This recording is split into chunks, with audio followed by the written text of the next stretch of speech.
3 महीने का टाइम तो लगा, लेकिन फाइनली अशोक जी का हेल्थ इंश्योरेंस का 2.5 लाख रुपए का क्लेम अप्रूव हो गया, जो इंश्योरेंस कंपनी ने रिजेक्ट कर दिया था। आप पूछेंगे ऐसा कमाल कैसे हुआ, रिजेक्टेड क्लेम अप्रूव हो गया? तो इसका जवाब है बीमा लोकपाल।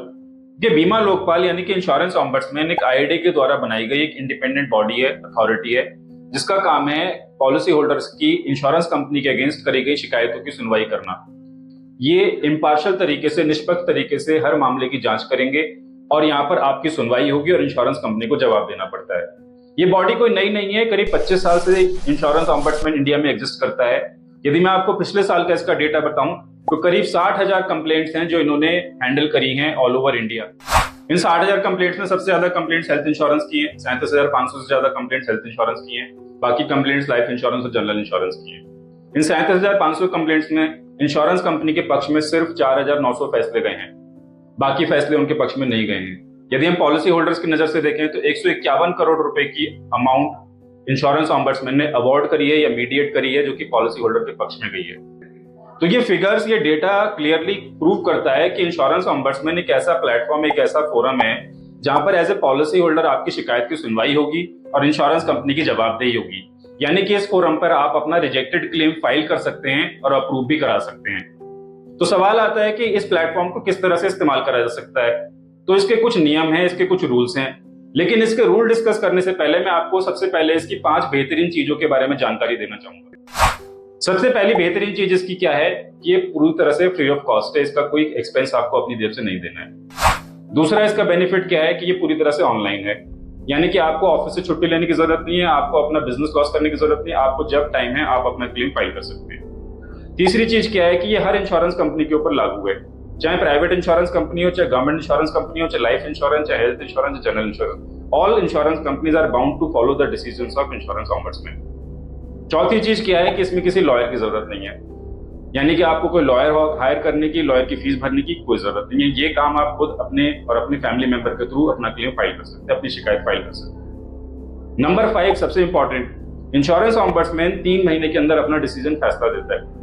जब भी आपकी कंप्लेंट्स के सारे कागज, सारी फॉर्मेलिटीज पूरी हो चुकी हैं, उसके विद इन 3 मंथ्स के अंदर इंश्योरेंस ऑम्बड्समैन का डिसीजन आपको अपने मैटर पे मिल जाएगा, यानी कि आपको सालों कोर्ट कचहरी के चक्कर लगाने की जरूरत नहीं है।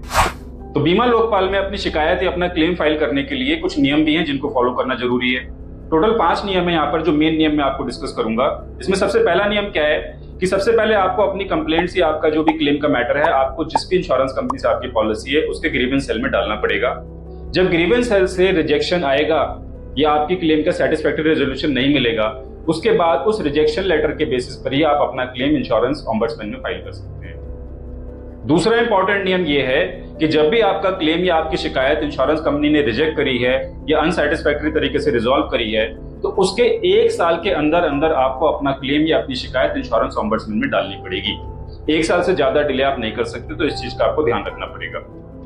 तीसरा इंपॉर्टेंट नियम यह है कि यदि आप अपना क्लेम इंश्योरेंस ऑम्बड्समैन के प्लेटफॉर्म पर डालना चाहते हैं तो आपका सेम मैटर किसी कंज्यूमर कोर्ट या किसी सिविल कोर्ट में फाइल नहीं होना चाहिए, यानी कि आप सेम मैटर को 2 जगह पे फॉलो नहीं कर सकते। या तो आपको इंश्योरेंस ऑम्बड्समैन का प्लेटफॉर्म चूज करना पड़ेगा या सिविल कोर्ट, कंज्यूमर कोर्ट का प्लेटफॉर्म चूज करना पड़ेगा। चौथा नियम यह है कि इंश्योरेंस ऑम्बड्समैन का प्लेटफॉर्म सिर्फ इंडिविजुअल पॉलिसी होल्डर्स और सोल प्रोप्राइटरशिप फर्म्स और माइक्रो एंटरप्राइजेस को ही अवेलेबल है, यानी कि पार्टनरशिप फर्म या कॉर्पोरेट कंपनीज या एसोसिएशन इस प्लेटफॉर्म का इस्तेमाल नहीं कर सकती। पांचवा और आखिरी नियम यह है, मेन नियम यह है कि इंश्योरेंस ऑम्बड्समैन एक टेरिटरी बेसिस पे डिस्ट्रीब्यूटेड है। पूरे इंडिया में 18 ऑम्बड्समैन हैं, तो जहां पर आपका डोमिसाइल है, जहां पर आपने पॉलिसी परचेज करी है, उसके मुताबिक आपको अपना इंश्योरेंस ऑम्बड्समैन चूज करना पड़ता है। फॉर एग्जाम्पल, दिल्ली के लिए जो ऑम्बड्समैन है वो दिल्ली, गुड़गांव, फरीदाबाद, इस तरह की कुछ टेरिटरी को कवर करता है। ये डिटेल आपको हमारी सेपरेट वीडियो में भी मिल जाएगी। तो ये नियम समझने के बाद लास्ट क्वेश्चन ये आता है कि भाई एक्चुअली में ये क्लेम या शिकायत किस तरह से प्लेटफॉर्म पर फाइल करी जाएगी, इसका क्या प्रोसेस है। तो इसके लिए हमने एक सेपरेट सेकंड वीडियो बनाया हुआ है जिसमें हम स्टेप बाय स्टेप आपको गाइड करेंगे किस तरह से आप अपनी शिकायत या क्लेम इंश्योरेंस ऑम्बड्समैन के प्लेटफॉर्म पर फाइल कर सकते हैं, क्या क्या डॉक्यूमेंट्स की आपको जरूरत पड़ेगी, वो भी आपको चेकलिस्ट हमारी तरफ से मिलेगी, और क्लेम या शिकायत फाइल करने के बाद आप उसको किस तरीके से ऑनलाइन ट्रैक कर सकते हैं कि क्या स्टेटस आपकी क्लेम का, शिकायत का है। ये भी आपको प्रोसेस हम आपको बताएंगे। तो जुड़े रहें मिस्टर पॉलिसी के साथ ऐसे ही यूजफुल और इन्फॉर्मेटिव वीडियोस के लिए। लाइक करें, शेयर करें, सब्सक्राइब करें। Keep watching.